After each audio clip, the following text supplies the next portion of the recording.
चलिए फिर हम मेंस्ट्रुएशन साइकिल पढ़ने वाले हैं। मेंस्ट्रुएशन साइकिल में सबसे पहले हम स्टार्ट करें ना, तो हमें पहले डेज की इंफॉर्मेशन होनी चाहिए। डेज क्या होते हैं?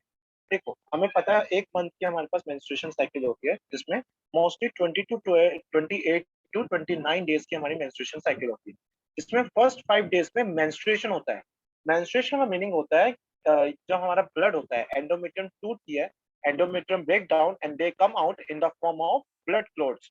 तो हमारी जो एंडोमेट्रियम है वो टूट जाती है, ब्रेक हो जाती है, और इन द फॉर्म ऑफ ब्लड की फॉर्म में, क्लोट्स की फॉर्म में बाहर निकल आती है, जिसे हम मेंसेस भी कहते हैं। ठीक है, ये उस पीरियड को कहते हैं 1 to 5 पीरियड को। ठीक है, जैसे कि मैं आपको यूट्रस में दिख रहा है, ये मैंने यूट्राइन इवेंट, ये अस्तित्व में मैंने एंडोमेट्रियम बना रखी है। इसमें यूट्रस के अंदर क्या हो रहा होगा? तो फर्स्ट 5 डेज में मैंने जैसे कहा ब्रेकेज हो जाएगा, है ना, मेंसेस कहलाती है, मेंस्ट्रुएशन हो जाएगा। ठीक है, और वापिस आप देखो क्या हो रहा है, फिर से ये पॉलीफ्रेट होगी। पॉलीफ्रेट मतलब क्या होगा? ये तेजी से क्या होगी, मल्टीप्लाई होती जाएगी और ये ग्रो करती जाएगी, जैसे कि आपको दिख रहा है कैसे ये ग्रो करती जा रही है। ठीक है, और आगे बढ़ते हैं। मैं इस फिफ्थ से लेकर 14 डे के बीच का साइकिल को बता रहा हूँ। इसे हम फॉलिकुलर फेज और पॉलीफेटिव फेज कहते हैं। बेटा पॉलीफेटिव या प्रोलिफेटिव का मतलब होता है जब हमारी जो ये एंडोमेट्रियम है ना, जब तेजी से डिवाइड करती है, दे डिवाइड वेरी फास्ट और तेजी से डिवाइड करती है, बेटा इसे कहते हैं पॉलीफ्रेशन, यानी तेजी से डिवाइड करना, डिवाइड फास्टली। ठीक है, तो मेंस्ट्रुएशन के लिए वजह ये इतनी जल्दी एंडोमेट्रियम डिवाइड करके ग्रो कर रही है, दैट्स व्हाई इस जो हमारा फेज है इसका नाम प्रोलिफेटिव फेज है। देन आप ध्यान से, मैं आपको ऊपर की तरफ ले जा रहा हूँ। अब मैं ओवरिन के इवेंट के ऊपर ले जा रहा हूँ। ओवरीज के अंदर क्या इवेंट घट रहे होंगे? देखो, ओवरी के अंदर डेवलप हो रहा होगा फॉलिकल, जैसे कि मैंने आपको बताया कि सर प्राइमरी फॉलिकल था, then secondary follicle, then tertiary follicle, mature follicle, Graafian follicle बन रहा होगा। तो सेम टाइम पे ओवरिन के अंदर ये फॉलिकल क्या होते हैं, डेवलप हो रहे होते हैं। ठीक है, और स्पेशली जो ये हमारा 5th से लेकर ये 14 डे का ये होता है ना, स्पेस मेंस्ट्रुएशन साइकिल का, इसमें देखो कितने सारे ओवरिन फॉलिकल डेवलप हो रहे होते हैं। ठीक है, और ओवरिन फॉलिकल जब डेवलप होते हैं ना, तो मैंने जो ई लिखा है, ये एस्ट्रोजन रिलीज करते हैं, ध्यान रखिएगा, ये एस्ट्रोजन रिलीज करते हैं। ठीक है, अब आप देखो, मैं इसे पूरी ओवरिन इवेंट पढ़ा देता हूँ, फिर मैं वापस वहीं पे जाऊंगा जहां से मैंने अभी आपको बताया था कि नीचे पॉलिफेटिव फेज के पास। लेकिन अभी देखो क्या हो रहा है, इस 14 डे पे ओवुलेशन होगा। ठीक है, इस 14 डे पे ओवुलेशन होगा, मैं बताऊंगा ओवुलेशन क्यों, है ना। और बाकी उसके बाद 14 डे के बाद ये जो हमारा 28 देता है, वहां पे क्या बनने लगेगा, कॉर्पसूटियम डेवलप होगा। और जैसा कि मैंने बताया, फर्टिलाइजेशन नहीं होगी तो कॉर्पसूटियम का जो काम है वो डीजनरेट हो जाएगा, उसका काम नहीं है, वो डीजनरेट हो जाएगा। लेकिन आपको जैसे कि बताया गया है, the corpus luteum secrete progesterone in large amount. ये प्रोजेस्टेरोन ही था जो एंडोमेट्रियम को मेंटेन करता है। अगर 9 मंथ की प्रेगनेंसी होती तो ये कॉर्पसूटियम बना रहता और प्रोजेस्टेरोन रिलीज करता रहता। ठीक है, तो मैं इतना कह रहा था, जो ये 5th से लेकर 14 डेज है ना, आप देख रहे हो कैसे वो डिवाइड कर रहे हैं, क्या हो रहा है, फॉलिकुलर की डेवलपमेंट हो रही है।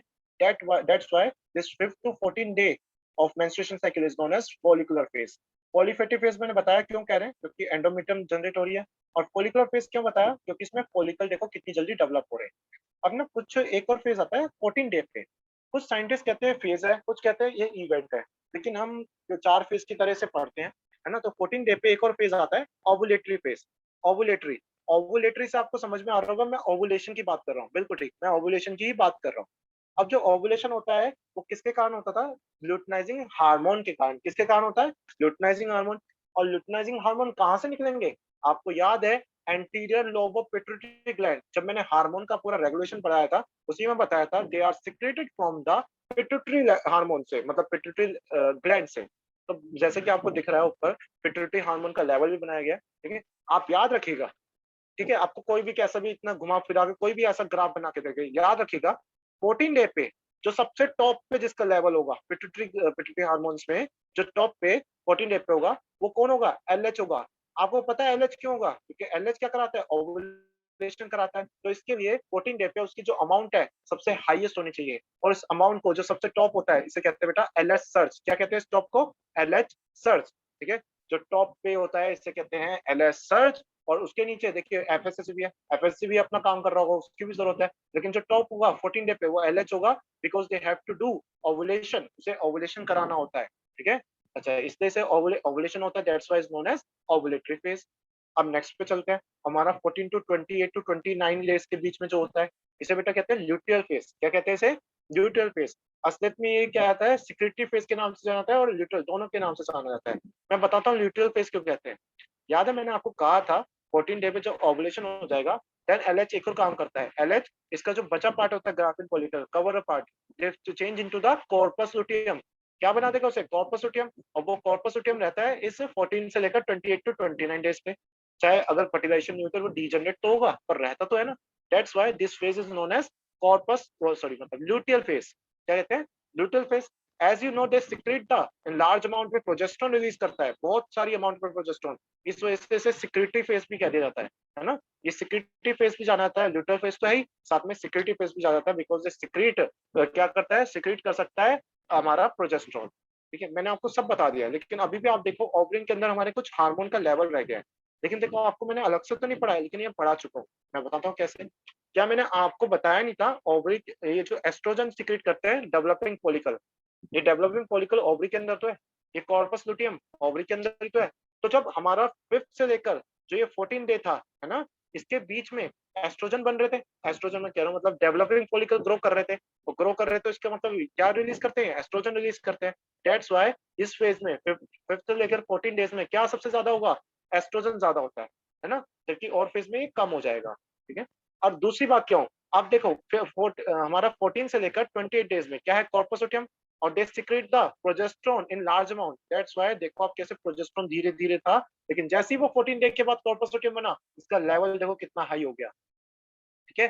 तो इसी आपको मैंने क्या बता दिया, 4 लेवल बताए मैंने, पिट्यूटरी हार्मोन्स के लेवल, ओवरिन इवेंट्स बताए, और साथ में पिट्यूटरी ओवरिन के अंदर कौन से हार्मोन निकल रहे हैं, यूट्राइन के अंदर क्या हो रहा है ये बताया। और मैंने आपको 4 फेज बताए, मेंस्ट्रुएशन, फॉलिकुलर फेज, ल्यूटियल और ओवुलेटरी फेज। और नेक्स्ट साइकिल फिर से बिगिन हो जाएगी। मतलब फिर से देखो, जैसे मैंने यहाँ मेंसेस बनाया, मैंने यहाँ बनाया है, लेकिन मैंने आपको उसको नाम इसलिए लिखा क्योंकि 28 टू 29 डेज बाद फिर से यहीं से फर्स्ट डे से स्टार्ट हो जाएगा। ठीक है।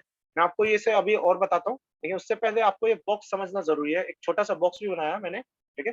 प्यूबर्टी, प्यूबर्टी आपको जैसे पता है ह्यूमन फीमेल के अंदर 12 टू 13 ईयर्स में आती है। ठीक है।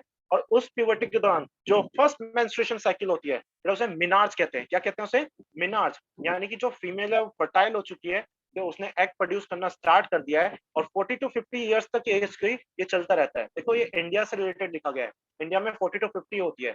अब आप अमेरिका यूके वगैरह में जाओगे, वहां पे उसके एनवायरनमेंट के अकॉर्डिंग ज्यादा भी हो सकती है ना, या कम भी हो सकती है। तो 40 टू 50 ईयर्स होता है, लेकिन 40 टू 50 ईयर्स बाद ये ओवा प्रोड्यूस होने यानी निकलने, ओवुलेशन होना बंद हो जाएगा, है ना, बिकॉज ऑफ हार्मोन की वजह से, और उसे हम मीनोपॉज कहेंगे। यानी जो फीमेल है वो स्टीराइल हो जाएगी, एंड अल्टीमेटली उसकी कहीं ना कहीं आगे जाके, मतलब जब तक वो जी रही है उसके बाद उसकी डेथ हो जाएगी।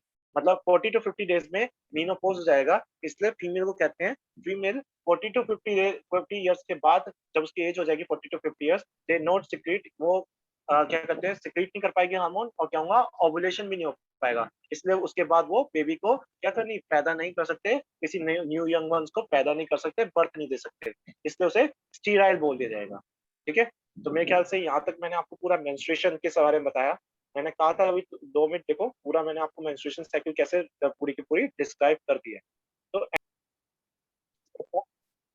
किसी को डाउट है तो कमेंट सर करो। जो मेनोपॉज